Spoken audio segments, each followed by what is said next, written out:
Good morning વિદ્યાર્થી મિત્રો. આજે આપણે ગુજરાતીમાં સેમિસ્ટર 2નો લેસન નંબર 15 અખંડ ભારતના શિલ્પી તેના વિશે અભ્યાસ કરવાના છીએ. તો આ જે અખંડ ભારતના શિલ્પી છે તેમના લેખક છે ડૉક્ટર રાઘવજી માધડ અને આ પાઠનો સાહિત્ય પ્રકાર છે ચરિત્ર લેખન. ડૉક્ટર રાઘવજી માધડ છે તેમનો જન્મ 1/6/1961 થયો છે. ડૉક્ટર રાઘવજી આ જે માધડ છે તેમનો આ તમને સ્ક્રીન ઉપર ફોટો દેખાય છે મિત્રો. હવે આ આમનો જન્મ અમરેલી જિલ્લાના દેવાડિયા ગામમાં થયો હતો. ડૉક્ટર રાઘવજીનો જન્મ અમરેલી જિલ્લાના દેવાડિયા ગામમાં. તેમણે મુખ્યત્વે ટૂંકી વાર્તા, નાટક, નવલકથા અને લોક સાહિત્યમાં સર્જન કરેલ છે. પછી ઝાલર, અમરફળ, કૂક, જળદ્રીત, લોકવાણી એમના નોંધપાત્ર પુસ્તકો છે. ગુજરાતી સાહિત્યમાં તેમને અકાદમિક સહિત અન્ય સંસ્થાઓ દ્વારા પણ પારિતોષિક પ્રાપ્ત થયા છે, એટલે કે ઇનામો. શિક્ષણ ક્ષેત્રે તેમનું નોંધપાત્ર પ્રદાન રહ્યું છે. શિક્ષણની બાબતમાં પણ તેમનું નોંધપાત્ર પ્રદાન રહ્યું છે. મારી શિક્ષણ ગાથા અને વર્ગ એ જ સ્વર્ગ તેમના શિક્ષણ વિષયક પુસ્તકો છે.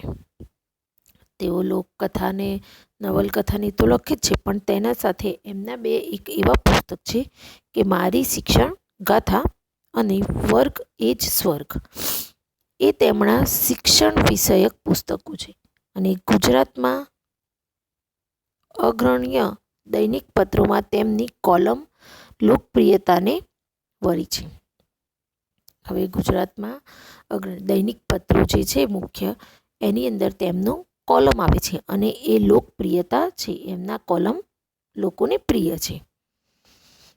હવે આ તો આપણે લેખકનો પરિચય મેળવ્યો. હવે આ પાઠમાં શું કહેવા માંગે છે તેના વિશે જરા ટૂંકમાં જોઈએ. તો મેં તમને કીધું એમ કે આ સાહિત્ય પ્રકાર કયો છે? ચરિત્રલેખ. તો એમાં લોખંડી પુરુષ તો આ લેખની અંદર લોખંડી પુરુષ સરદાર વલ્લભભાઈ પટેલની કાર્યશૈલી પ્રસ્તુત કરવાનો પ્રયત્ન કરેલો છે. હવે સરદાર વલ્લભભાઈ પટેલનું તો નામ દરેકે સાંભળેલું જ છે અને તે લોખંડી પુરુષ તરીકે ઓળખાતા એ પણ આપણે બધાને ખબર જ છે. વલ્લભભાઈના જીવનમાં જોવા મળતા નીડરતા, દૃઢ સંકલ્પ, કર્તવ્યનિષ્ઠ, અડગ મનોબળ, નેતૃત્વ જેવા ગુણો આ ચરિત્રલેખમાં સુંદર રીતે નિરૂપાય છે. આ વલ્લભભાઈનું જે જીવન જોવા મળે એમનામાં જે પણ ગુણો છે, જેમ કે નીડરતા, દૃઢ સંકલ્પ, કર્તવ્યનિષ્ઠ, અડગ મનોબળ, નેતૃત્વ એ બધા જ ગુણોનો અહીંયા સુંદર રીતે આલેખાયા છે. સરદાર વિશેના અન્ય મહાનુભાવોના અવતરણો દ્વારા તેમના વ્યક્તિત્વને અહીં ઉજાગર કરવામાં આવ્યું છે. એટલે સરદાર પટેલ વિશેના શું અન્ય મહાનુભાવે જે કીધેલું હોય તેમના માટે તો તેને અવતરણ ચિહ્નોમાં એમ કે રજૂ કરેલ આપણને બતાવવામાં આવ્યું છે.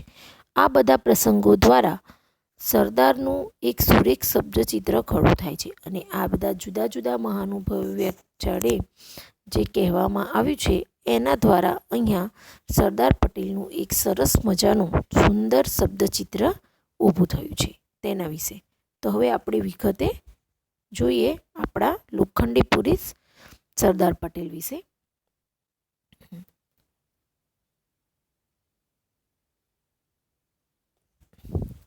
વલ્લભભાઈના જીવનમાં બારડોલીનું લડત ભારતના સ્વાતંત્ર્ય સંગ્રામની જેમ જ એક આગવું અને અનોખું મહત્વ છે. હવે વલ્લભભાઈનું જીવન જોતા હોઈએ તો એમાં જે બારડોલી લડત, બારડોલી સત્યાગ્રહ કહેતા હતા, તે ભારતના સ્વાતંત્ર્ય સંગ્રામો જે થયા એની જેમ જ એક આગવું અને અનોખું મહત્વ દર્શાવે છે. વલ્લભભાઈના સમર્પિત જીવનની સિદ્ધિઓનું આ એક શિરછોગું ગણાય છે. હવે વલ્લભભાઈએ પોતાના જીવનમાં જે પણ શું કરેલું છે, સિદ્ધિઓ મેળવેલી છે, એમાં શિરછોગું એટલે કે શિર ઉપર શોભતું છોગું તેવું ગણાય છે. બારડોલીની લડત પૂરા જોશમાં ચાલતી હતી. તેમાં કોઈ એક પ્રસંગે કોઈકના મોંમાંથી વલ્લભભાઈ પટેલ માટે ખેડૂતોના સરદાર એવો ઉદ્ગાર નીકળી ગયો. હવે આજે બારડોલી સત્યાગ્રહ હતો એમાં ખેડૂતો માટે લડત લડાતી હતી. તો આમાં કોઈક એવો પ્રસંગ બન્યો કે કોઈકના મોઢામાંથી સરદાર પટેલ માટે કયો શબ્દ વપરાઈ ગયો કે ભાઈ આ તો ખેડૂતોના સરદાર છે. જેમણે આ ઉદ્ગાર સાંભળ્યો તેમણે ઉપાડી લીધો હતો. જેમણે પણ ખેડૂતોના સરદાર એવું નામ સાંભળ્યું તો તરત જ બધાએ આ શબ્દને સ્વીકારી લીધો. તેઓ સ્વાભાવિક રીતે ખેડૂતોના સરદાર તરીકે ઓળખવા લાગ્યા અને આવી રીતે સ્વાભાવિક જ રીતે બધા તેમને સેનાથી ખેડૂતોના સરદાર તરીકે ઓળખવા લાગ્યા. બારડોલીની સમગ્ર લડતનો દોર વલ્લભભાઈના હાથમાં હતો. દોર એટલે કે એક સૂત્ર.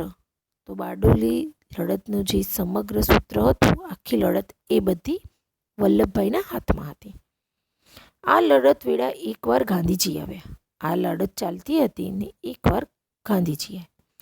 ગાંધીજીને ભાષણ કરવાની વિનંતી કરવામાં આવી હતી, પરંતુ તેમણે ના પાડીને કહ્યું હતું કે અહીં સરદાર વલ્લભભાઈ છે, એટલે તેઓ એકલા જ ભાષણ કરી શકે. હવે ત્યાં ગાંધીજી આવ્યા એટલે ગાંધીજીએ બધાએ લોકોએ ગાંધીજીને ભાષણ કરવા વિનંતી કરી, પણ ગાંધીજીએ શું કરી દીધું, તેની સ્પષ્ટ શબ્દોમાં ના કહી દીધી અને એમને કીધું કે ભાઈ અહીંયાના સરદાર એટલે કે નેતા, એ તો સરદાર વલ્લભભાઈ પટેલ જ છે, તો એમના સિવાય બીજું કોઈ ભાષણ કરી શકે નહીં.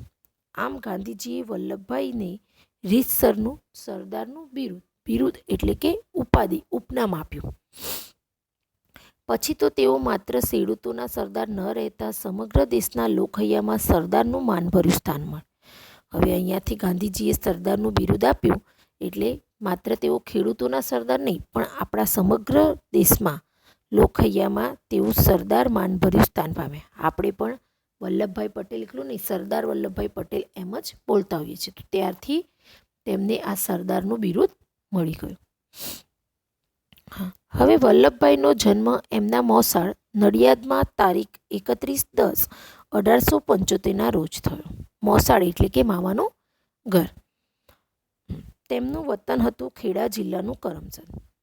તેમનો જન્મ મોસાળમાં થયો નડિયાદમાં, પણ તેમનું વતન જે હતું તે ખેડા જિલ્લાનું કરમસદ ગામ. તેમના પિતા ઝવેરભાઈ હતા અને તેઓ એક સામાન્ય ખેડૂત હતા. તેઓ રાણી લક્ષ્મીબાઈના લશ્કરમાં અંગ્રેજ સરકાર સામે ઈસવીસન 1857ના સ્વતંત્રતા સંગ્રામમાં લડ્યા હતા. હવે જ્યારે આ ઝવેરભાઈ હતા તેમના પિતા, તે 1857નો જે સ્વાતંત્ર્ય સંગ્રામ થયો હતો તેની અંદર અંગ્રેજ સરકાર સામે લડ્યા. ગાંધીજીએ કહ્યું હતું કે ખેતરમાં પરસેવો પાડતા ખેડૂતનું જીવન જ સાચું જીવન છે. હવે ગામડામાં આવી રીતે શું કહેતા હતા કે ગાંધીજી ખેતરમાં પરસેવો પાડતા ખેડૂતોનું જીવન સાચું છે. આ ખેડૂત પુત્રે જીવનને ઝીણી નજરે જોયું અને ગામડાના જીવનની ઓછપ અને અધૂરપને અનુભવી. જેમ જેમ તે મોટા થતા ગયા તેમ તેમ આપણા જે ગામડાના જીવનમાં ઓછપ હોય, ખામી હોય અને અધૂરાપણું હોય, ઉણપ હોય, તેને અનુભવી હતી. અને આ વાત પિતાની જેમ વલ્લભભાઈએ બાળપણમાં આત્મસાત કરી દીધી. અને આ ઉણપને ખામી જોઈ એટલે ત્યારથી જ પોતાની વાત જે હતી તે બાળપણમાં આત્મસાત કરી દીધી તેમને. હવે વિદ્યાર્થી ગામની શાળામાં પ્રાથમિક શિક્ષણ લઈ વલ્લભભાઈએ નડિયાદ અને વડોદરામાં ઉચ્ચ શિક્ષણ મેળવ્યું હતું. હવે ગામની અંદર પ્રાથમિક શાળા હોય તેમાં તેમને શું કરી લીધું? પ્રાથમિક શિક્ષણ મેળવ્યું અને પછી વલ્લભભાઈ નડિયાદ અને વડોદરામાં પોતાનું ઉચ્ચ શિક્ષણ મેળવ્યું. વિદ્યાર્થી વયથી જ તેમનામાં નીડરતા, નેતાગીરી કે દ્રઢ સંકલ્પના બીજ પડેલા હતા. તે વિદ્યાર્થી વય હતી ત્યારથી જ તેમનામાં નીડરતા જેવા, નેતાગીરી કે દ્રઢ સંકલ્પ જેવા બીજો પડેલા હતા.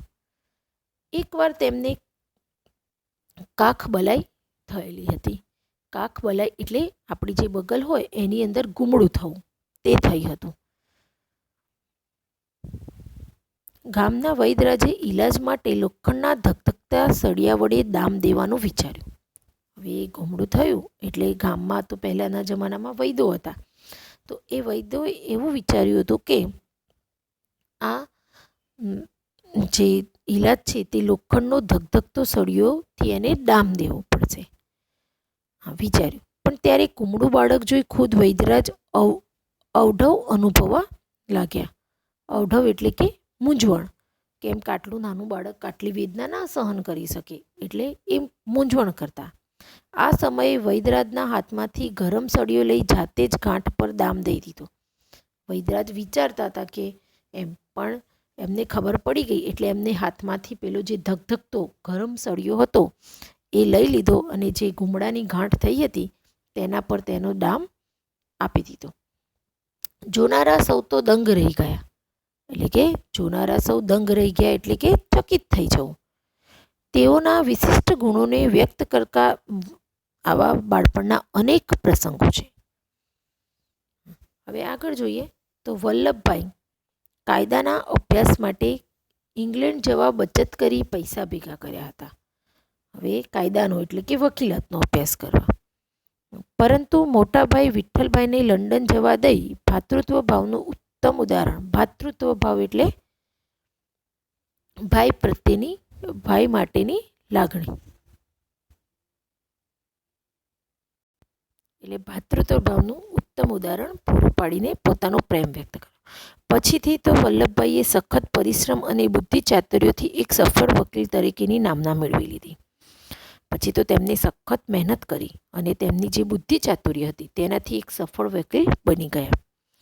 એક વખતની વાત છે. હવે વલ્લભભાઈને કોર્ટની કાર્યવાહીમાં વ્યસ્ત હતા. ત્યાં પ્યુન આવીને એક તાર આપી ગયો. હવે એક વખતનો એક કિસ્સો છે અહીંયા કે વલ્લભભાઈ કોર્ટની કાર્યવાહીમાં વ્યસ્ત, પછી ત્યાં પ્યુન એટલે કે પટાવાળો આવ્યો અને તેમના હાથમાં તાર એટલે કે એક ટપાલ આપીને ગયો પત્ર. તાર વાંચીને કોઈ જ પ્રતિક્રિયા વગર વલ્લભભાઈએ ખિસ્સામાં મૂકી દીધો. એ પત્ર વાંચ્યો પણ એના સામે કોઈ જ પ્રતિક્રિયા એમને આપી નહીં અને પોતાનું કામ એ ખિસ્સામાં મૂકી દીધું અને પાછા કોર્ટની કાર્યવાહીમાં લાગી ગયા. કાર્યવાહી પૂરી થયા પછી કોઈએ પૂછ્યું, મિસ્ટર પટેલ શાનો તાર હતો?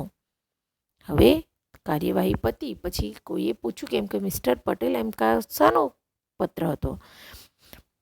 વલ્લભભાઈએ ધીમેથી જણાવ્યું, મારા પત્નીનું અવસાન થયું છે. શું કીધું? એમાં પત્રમાં એ સમાચાર હતા કે ભાઈ એમના પત્ની હોય તેમનું અવસાન થયું છે. આમ લાગણીને વશ થયા વગર પોતાની ફરજોને અડગતાથી અદા કરી હતી. કોઈ હોય તો લાગણી તો થાય ને, પોતાની પત્ની મરી ગયા, પણ એને વશ થયા વગર પોતાની ફરજને અડગપણે મજબૂતથી અદા કરતા હતા. હવે આમ તો દૂરથી જોનારાને વલ્લભભાઈનું વ્યક્તિત્વ એકદમ વૃક્ષ લાગતું. હવે વૃક્ષ એટલે કે બરડ, કઠોર લાગતું, સ્વભાવ પણ કડક લાગતો, એવી છાપ તેમની પડતી હતી. પણ એ તેમની બોલી, સચ્ચાઈ અને આખા બોલાપણાના લીધે એમ લાગતું હતું. તેમની બોલી, કોઈની બોલી કેવી હોય, એકદમ આમ સ્ટ્રીટ, ધીમે રહીને કહે ને તો પણ આપણને એવું લાગે કે આ તો બહુ કડક વલણ છે. સચ્ચાઈ તેમની અને આખા બોલા, બધાને સીધે સીધું કહી દેવાનું, એના કારણે એવું લાગતું. ખરેખર તો તેઓ નાળિયેર જેવા. નાળિયેર કેવું હોય તમને ખબર છે ને, કે ઉપરથી કઠણ અને બરછટ લાગે, પણ અંદરથી કેવું હોય, એકદમ મીઠું અને કોમળ હોય છે ને, એમ આ સરદાર વલ્લભભાઈ પટેલનો સ્વભાવ હતો. તેમના સ્વભાવની ખાસિયત એ હતી કે કોઈનાથી પણ તેઓ ડરતા નહીં. ભલભલાને પણ કોઈ સેહ શરમ વગર સાચું અને સ્પષ્ટ સંભળાવી દેતા. એક એમની સ્વભાવે હતી કોઈનાથી પણ ડરવાનું નહીં, કોઈ પણ વ્યક્તિ હોય. અને ભલભલા કોઈ પણ માણસ હોય એમને કોઈ પણ શરમ વિના સે શરમ એટલે એમની આમન્યા કે એ કર્યા વગર એમને સાચું અને સ્પષ્ટ સંભળાવી દેતા. વળી તેમના વાણીમાં તો જોમ અને જુસ્સો એટલે કે પ્રબળ આવેગ હતો. જોમ અને જુસ્સો એટલે અને સચ્ચાઈનો રણકો વાગતો હતો એમનામાં. બારડોલીની લડત વખતે એક પત્રિકા પ્રગટ કરી હતી અને એક જાગૃત નેતા તરીકે ચેતવણી આપતા તેમણે લખ્યું હતું કે લડાઈ લડવી હોય તો લગ્નમાં મહલવાનું ન પોસાય. હવે બારડોલીની લડત ચાલતી હતી ત્યારે તેમને એક પત્રિકા પ્રગટ કરી અને એ પત્રિકામાં એમને સરસ રીતે જાગૃત નેતા તરીકે એક ચેતવણી આપી કે જો તમારે લડાઈ લડવી હોય ને તો આ જે લગ્નમાં ફરો છો તે બંધ કરી દો. એમ મહાલવું હોય, ખાવું પીવું અને મોજ કરવી હોય તે નહીં પોસાય. કાલ સવાર ઉઠીને તમારે યુગ્યાથી આથમ્યા સુધી ઘરને તાળા મારી ખેતરમાં ફરતા રહેવું પડશે. તમારે શું કરવું પડશે? કાલ સવારથી ઉઠો એવા જ સૂરજ આથમે ત્યાં સુધી તમારે ઘરે તાળા મારી દેવાના અને ખેતરમાં ફરતા રહેવું પડશે. છાવણી જેવી જિંદગી કાઢવી પડશે. છાવણી એટલે કે લશ્કરને રહેવા માટેનો જે પડાવ હોય ને એને છાવણી કહેવાય. તો એમ કે તમારે બધાએ પણ શું કરવું પડશે? સૂરજ આથમે ત્યાં સુધી તમારે આ જ કામ કર્યા કરવું પડશે. ગરીબ તવંગર બધા વર્ગ અને બધી કુમ એકરાગ થઈ એક ખોડીએ પ્રાણ હોય એમ વર્તે. અને બીજું શું લખ્યું? ગરીબ હોય, તવંગર એટલે કે પૈસાદાર બધા જ એક જ વર્ગના અને બધા જ કોમના લોકો શું થઈ જાય? નાત જાતના કે એક જ ખોડીએ પ્રાણ હોય. ખોડિયું એટલે કે શરીર, દેહ. હા, તો એક જ હોય તેમ વર્તવાનું છે. એમ કે આપણે બધા એક જ છીએ એમ વર્તશો કે ભાઈ શરીર એક જ હોય ને, તો આવી રીતે તમે કરશો તો તમે આ સત્યાગ્રહની આ લડતને જીતી શકશો. આપણે હાથેથી એક દમણી સરકારને આપવી નથી. દમણી એટલે કે પૈસો, દામ. એમ કે આપણા હાથેથી આપણે કમાઈએ, આપણે મહેનત કરીએ ને એ પૈસો આપણે સરકારને આપવો નથી એક પણ. એ નિશ્ચય કાયમ રહેજો અને એ નિર્ણય તમે શું કરજો? કાયમ રાખજો. નહીં તો જીવ્યું ન જીવ્યું થઈ જશે અને તાલુકો કાયમ માટે બોજામાં પડશે. કાયમ શું કહે છે? કે જીવ્યું ન જીવ્યું એટલે જીવન જીવવાલાયક નહીં રહે તમારું અને આ તાલુકો જે આપણો છે તે કાયમ બોજામાં એટલે કે ભારરૂપ થઈ પડશે. આમ આવી રીતે વલ્લભભાઈને જુદા જુદા સરસ મજાના પ્રસંગોથી આપણને તેમના વિશે માહિતી મળે. જેમ કે તેમને સરદારનું બિરુદ મળ્યું, પછી કોઈ તો તેમને ખેડૂતોના સરદાર કહેવા લાગ્યા અને તેમના જુદા જુદા પ્રસંગો પરથી આપણને ખબર પડી જાય કે તેમનામાં કેવી નિડરતા અને દૃઢ સંકલ્પ જેટલા કર્તવ્યનિષ્ઠના ગુણો રહેલા છે.